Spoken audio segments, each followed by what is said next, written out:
Hi, welcome to Tips and Tricks Diminished Chords. My name is Anna Dalby. So today I wanted to talk about diminished chords and what they are and how to play them.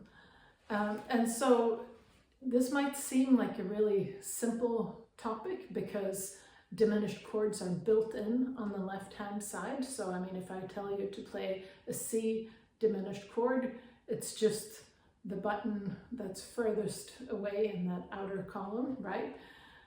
That's really simple, but it's actually a little bit more complicated than that. So bear with me for a bit. First off, what is a diminished chord? A diminished chord is made up of 4 notes and they're all separated by minor thirds. So in the case of the C diminished chord, it's C, up a minor third to E flat, up another minor third, so it's E flat to F sharp, if you will, and then up another minor third, which goes F sharp to A. So those are the 4 notes that are in the diminished chord. I think of the diminished chord as the Halloween chord or the spooky chord, right?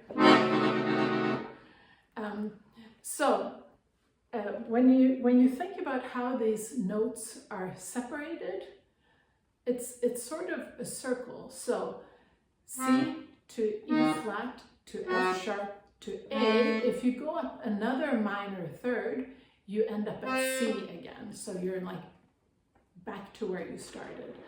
And that's interesting because that means that all those other notes that are in the C diminished chord, so E flat, they have the same notes in the E flat diminished chord. It would be E flat to F sharp to A to C. Sounds exactly the same as the C diminished chord, right? And same, if you start on the F sharp, you're still going to end up with the same note, same 4 notes, and the A diminished chord has the exact same notes as well, right?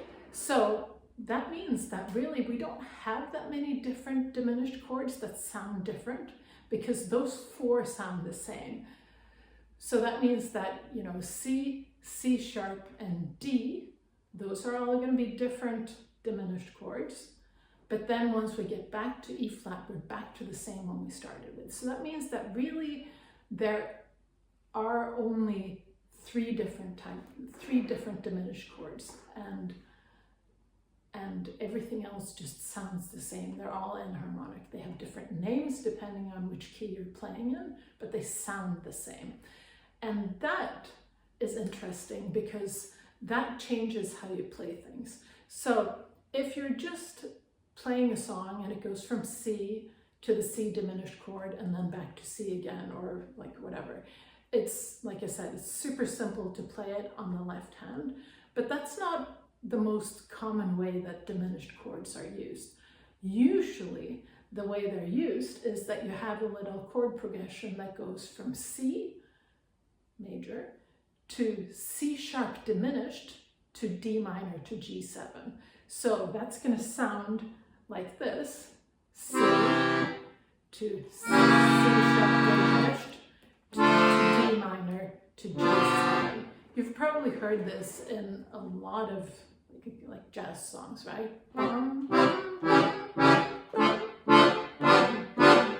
Right?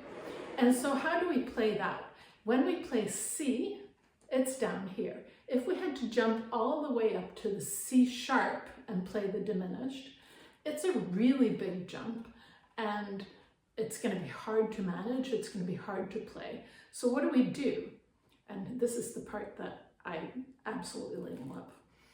We can use the C sharp from the A counterbass, but then because the diminished chords are circular, we can just reach across and play the G diminished chord instead, and that's going to sound the same. So the G diminished chord sounds exactly the same as the C sharp diminished chord, and that's why this works.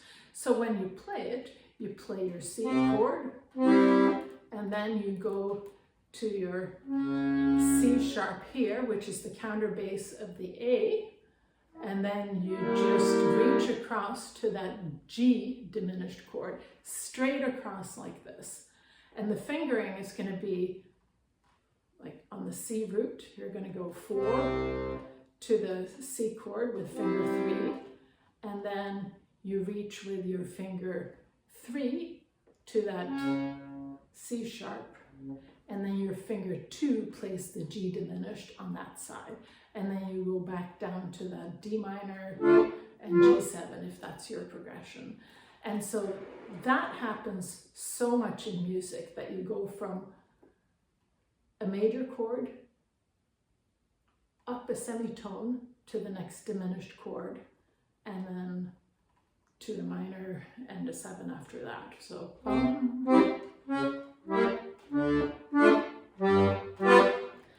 and I think I've said this before, that there are lots of people who play the accordion and don't actually use these diminished chords.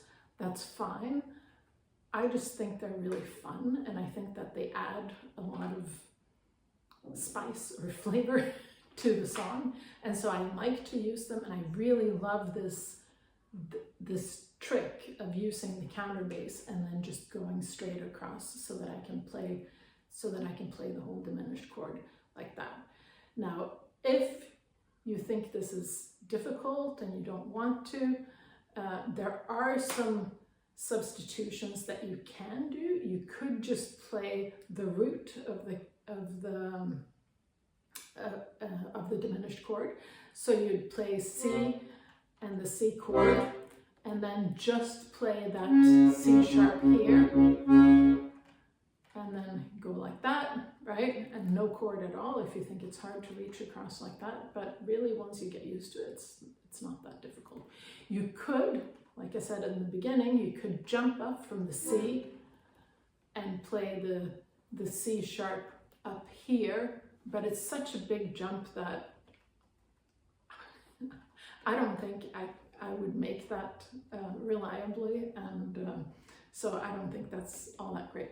The other possible substitution that you could try is, instead of a C sharp diminished chord, which is C sharp, E, G, and B flat, you could play an A7 instead, because that has 3 of the same notes, but then it also has the A, so it does make it sound a little bit different. But if you did that, you could use the C sharp from the counter bass and then just play the 7. But like I said, if you're playing on a full-size accordion, you do have the diminished chords built in. This is more like if you're playing on an accordion that don't have all the 6 buttons across. So one of my accordions has only 5, so it's missing that diminished column. Then I might substitute like that. But with a full-size accordion, I really prefer to just use the diminished chord. But like I said, that hack of playing the counter bass to the diminished chord that's just straight across like that. So I hope that helps.